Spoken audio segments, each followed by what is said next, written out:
Kami lanjutkan, saudara, mengenai upaya untuk memberangkatkan jemaah calon haji Republik Indonesia. Walaupun saya sampaikan kepada Anda dari obrolan pertama di bagian pertama kami pada Sapa Indonesia pagi hari ini dengan Pak Hoirizi, Dirjen PLT Dirjen Penyelenggaraan Haji dan Umroh Kementerian Agama, Bang Aceh Hasan Sazili, Wakil Ketua Komisi 8 DPR RI, dan juga Pak Firman M. Nur, Ketua Ampuri. Tampaknya pemerintah Indonesia, Pak Khoiri, tidak bisa menunggu lagi terlalu lama apa keputusan dari pemerintah Arab Saudi mengenai haji. Karena mereka belum sama sekali mengumumkan kepada seluruh dunia, bukan hanya kepada Indonesia, ini kebijakan mengenai haji apa dari pemerintah Arab Saudi. Sementara waktu sudah semakin dekat. Kira-kira begitu ya Pak? Jadi ini akan ada pengambilan keputusan dengan pertimbangan keselamatan jemaah yang akan menjadi pertimbangan utama. Pak Khoiri, bisa diperjelas lagi soal ini? Baik Mas Firman, Bang Aceh, Mas Bayu. Ya. Jadi begini, sebagaimana saya sampaikan, pemerintah tidak bisa mengambil keputusan secara sepihak. Pemerintah harus menggandeng semua pihak, tanpa terkecuali kawan-kawan dari Komisi 8. Dengan melihat perkembangan hari ini. Mulai dari COVID-nya, mulai dari band-nya, mulai dari Sinovac-nya. Semua kita lihat. Dan melibatkan semua pihak. Termasuk Bang Firman nanti itu. Bang Firman hari ini sekali lagi saya sampaikan, kami akan mengundang semua asosiasi. Forum KBIH, Kementerian Kesehatan, Kemlu, dalam rangka apa? Prakondisi. Jangan sampai apa yang menjadi keputusan kita ini tidak bisa diterima orang. Itu menjadi konsen kami dengan Komisi 8. Jadi akhir nanti di Komisi 8 dengan pemerintah, dia sudah menjadi bulat, tidak lagi lonjong. Itu harapannya. Sehingga masyarakat dapat mengambil sikap yang jelas atas keputusan yang diambil oleh pemerintah dan Komisi 8. Oke. Bang Aceh. Satu lagi, ini teman-teman saya tuh mungkin salah mengerti bahwa ada izin untuk ke 11 negara. Penerbangannya sudah dibuka oleh pemerintah Arab Saudi, tapi Indonesia belum masuk. Ini nggak ada hubungan dengan haji ya Bang Aceh ya? Betul nggak saya? Iya, betul. Ini baru membuka border udara gitu kan ya? Ya, sekarang kan hampir setiap negara memiliki kebijakannya sendiri-sendiri ya. Terkait dengan kebijakan untuk keluar masuk gitu ya. Seperti kita memban India, kira-kira begitu. Memban India. Saya kira itu sesuatu yang sangat wajar ya. Tetapi ini tidak ada kaitannya dengan pelaksanaan ibadah haji gitu. Nah, yang perlu kami sampaikan bahwa tentu itu sepenuhnya menjadi otoritas pemerintah Arab Saudi. Nah, kalau misalnya kita berspekulasi dan menduga-duga hal tersebut disebabkan karena penanganan COVID di masing-masing negara, belum tentu juga parameternya.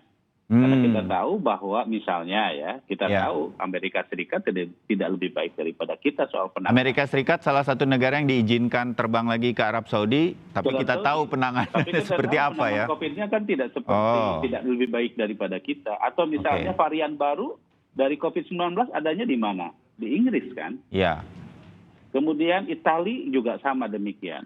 Jadi oleh karena itu menurut saya. Jadi ini sama sekali bukan soal itu juga jangan-jangan ya? Dugaan saya begitu. Jadi kita jangan berspekulasi bahwa kebijakan tersebut misalnya disebabkan karena penanganan COVID di masing-masing negara. Nah, apalagi kemudian dikait-kaitkan dengan pelaksanaan ibadah haji. Kenapa? Karena tentu soal ibadah haji ini nanti akan ada otoritasnya tersendiri yang bisa menjelaskan kepada masyarakat dunia bukan hanya Indonesia. Misalnya yang seperti saya sampaikan, seperti kebijakan sekarang pemerintah, ini kan banyak juga menyebar di mana-mana informasi bahwa hanya Indonesia yang dilarang untuk haji disebabkan karena berbagai spekulasi macam-macam itu. Saya kira itu berita yang hoax Kenapa? Karena misalnya Singapura sudah menyatakan tidak akan memberangkatkan. Malaysia sekarang kan lockdown. Bagaimana dia bisa memberangkatkan jemaah haji? Pasti juga tidak memberangkatkan. Gitu. Nah, tentu itu konsekuensinya nggak bisa memberangkatkan gitu kalau kebijakan lockdown tersebut.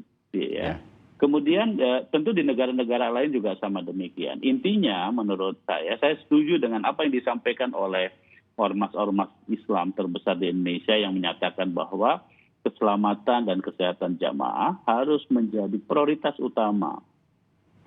kalau belum ada kepastian soal penanganan COVID, baik di negara kita maupun di Arab Saudinya sendiri, karena ini kita akan berinteraksi dengan puluhan ribu, kalaupun misalnya isu yang berkembang 60 ribu, tak terhindarkan untuk ada interaksi fisik. Iya kan? Dan seperti yang saya sampaikan, bahwa kalaupun kita misalnya ada pembatasan yang sangat-sangat ketat, tentu harus dipertimbangkan sekali aspek protokol kesehatan ya.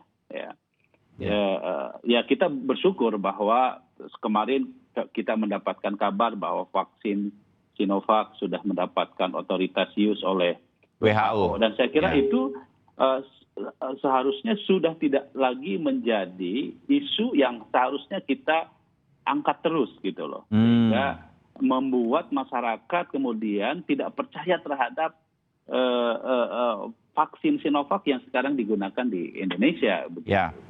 Jadi jangan kemana-mana kita mengambil kesimpulan atas berbagai macam isu tersebut gitu, termasuk juga soal haji ini gitu. Malah Bang Firman punya catatan berkaitan dengan vaksin Sinovac yang disebutnya vaksin buatan Cina ini, sebetulnya juga kemarin waktu umroh bisa diterima ya, tapi masa karantinanya yang lebih panjang, betul ya Pak Firman ya? Bukan waktu umroh, jadi ada edaran gajah terakhir tentang bagaimana menerima vaksin. Cuman Mas Bayu, saya pengen tambahkan satu hal Mas Bayu. Ini kita hendaknya bicara tidak hanya haji, kita bicara tentang umroh. Umroh itu akan dimulai dalam 2,5 bulan ke depan. Jadi 1 Muharram itu sudah mulai umroh. Itu juga harus kita bicarakan. Dan kita tahu bahwa Indonesia termasuk negara yang di-ban dari pengiriman jamaah umrohnya dari awal Februari yang lalu. Ini juga hendaknya Komisi 8 dan Kemenak juga kita bicarakan bersama solusi bagaimana ban ini segera untuk diselesaikan. Yang ketiga, kita bisa kembali beraktivitas dan khususnya sebagaimana usaha haji dan umroh, usaha yang pertama terdampak dan terlama terdampak. Ini bisa mulai bergerak kembali dan masyarakat Muslim Indonesia untuk bisa mulai beribadah kembali ke tanah suci. Jadi harapan-harapan dari asosiasi mewakili calon jemaah haji dan calon jemaah umroh, mudah-mudahan ini segera bisa ada green light, lampu hijau lagi dari pemerintah Arab Saudi untuk Indonesia begitu ya, Pak Firman ya. Pak Hoirizi, berkaitan dengan itu apa yang disampaikan tidak hanya haji tapi juga umroh, itu seperti apa? Baik, terima kasih Bang Firman. Tentu masukan Bang Firman akan menjadi konsen kita. Bukan hari ini, sejak awal kita sudah menjadi konsen. Tapi saya yakin Bang Firman, Bang Aceh, memahami benar karakter orang Arab Saudi. Ya memahami benar, itu maka saya katakan, saya patut bersyukur punya mitra yang paham tentang haji dan umroh. Itu yang pertama, Mas. Yang kedua, Mas Bayu, ingin saya sampaikan dalam kesempatan ini. Kalaulah ya, ada keputusan kita tidak memberangkatkan haji tahun ini. Pertama, saya pastikan uang haji aman. Pastikan itu. Saya pastikan uang haji aman, yang pertama. Yang kedua, pesan akan tetap berjalan. Siapa yang daftar duluan, berangkat duluan, daftar belakangan, berangkat belakangan. Itu yang kedua. Yang ketiga, ingin saya sampaikan dalam kesempatan ini, Mas Bayu, apabila kita tidak memberangkatkan, pemerintah bersama BPKH siap mengembalikan uang setoran lunasnya. Sekali lagi saya sampaikan, apabila kita tidak memberangkatkan, maka pemerintah bersama BPKH siap mengembalikan uang setoran awalnya, setoran lunasnya. Ini yang patut kita syukuri. Saya kira 3 hal itu menjadi konsen kami di dalam mengambil kesimpulan apapun yang akan kita lakukan nanti. Jadi jelas sekali nih ya Pak Hoirizi ya. Pak Firman, ada tanggapan mengenai ini? Apakah memang para jemaah ada rasa-rasa keinginan jika apakah kami boleh mendapatkan uangnya kembali kalau memang tidak berangkat? Itu memang ada suara seperti itu?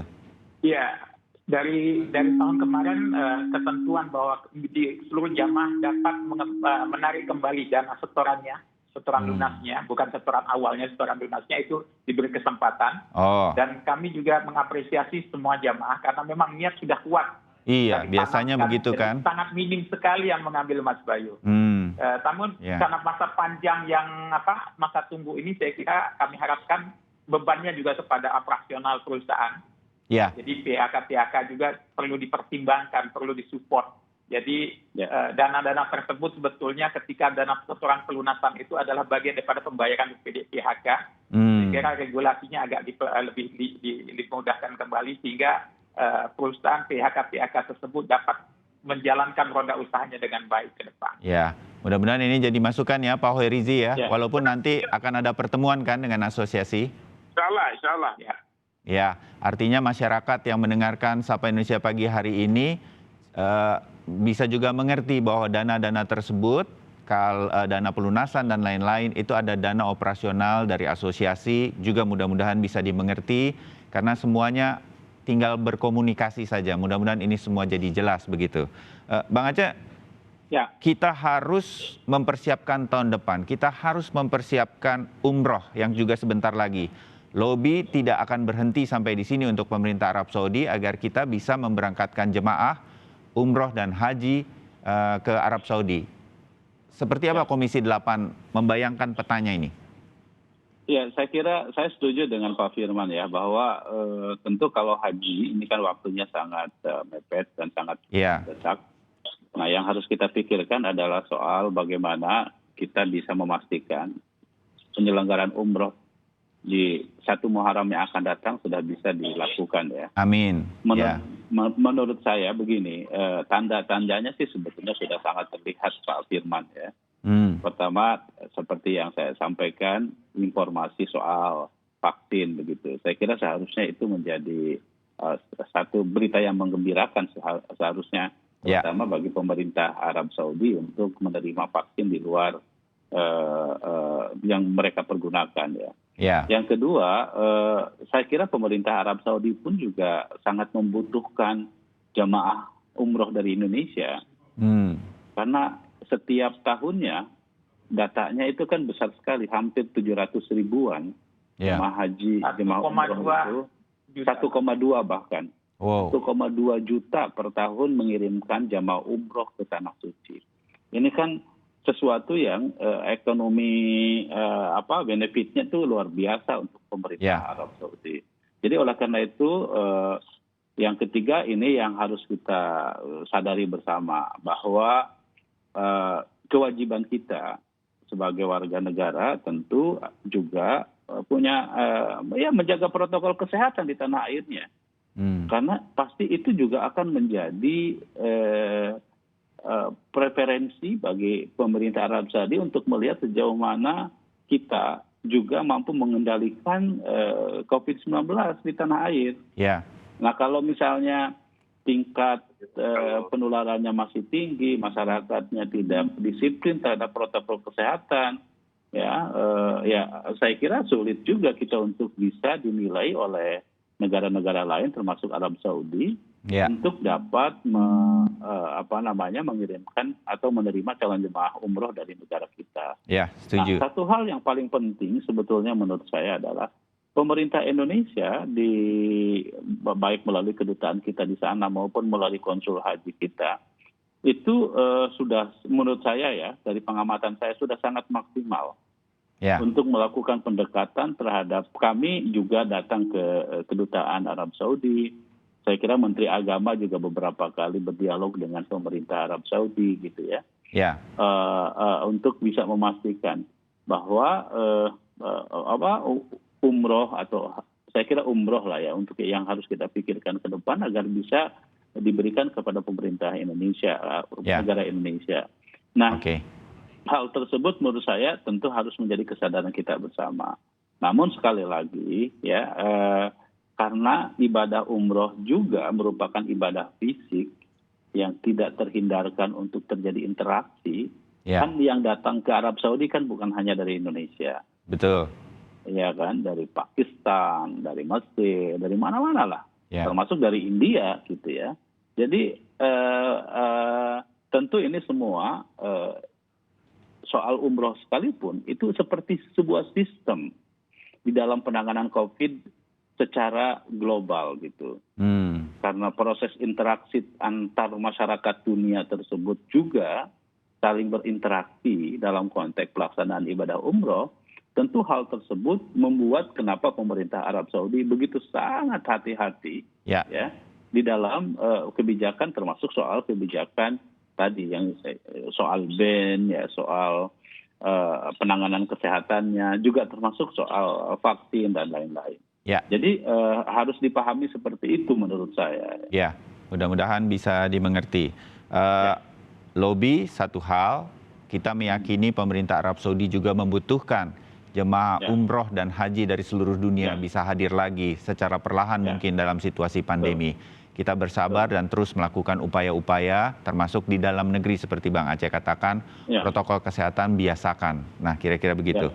Terakhir Pak Hoirizi, untuk para calon jemaah haji terutama, jadi hari ini insya Allah pemerintah bersama Komisi 8 nanti akan mengumumkan segera mungkin ya, apakah pemerintah akan memberangkatkan atau tidak.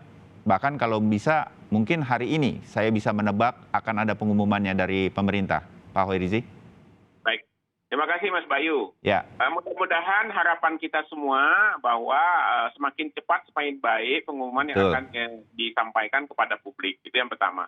Yang kedua, saya menyampaikan kepada calon jemaah, andaikan tahun ini kita memberangkatkan, saya mohon kepada para jemaah untuk mengukur istitoahnya.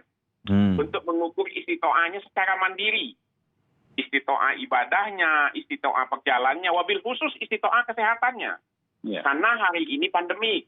Kalau pemerintah memutuskan untuk berangkat.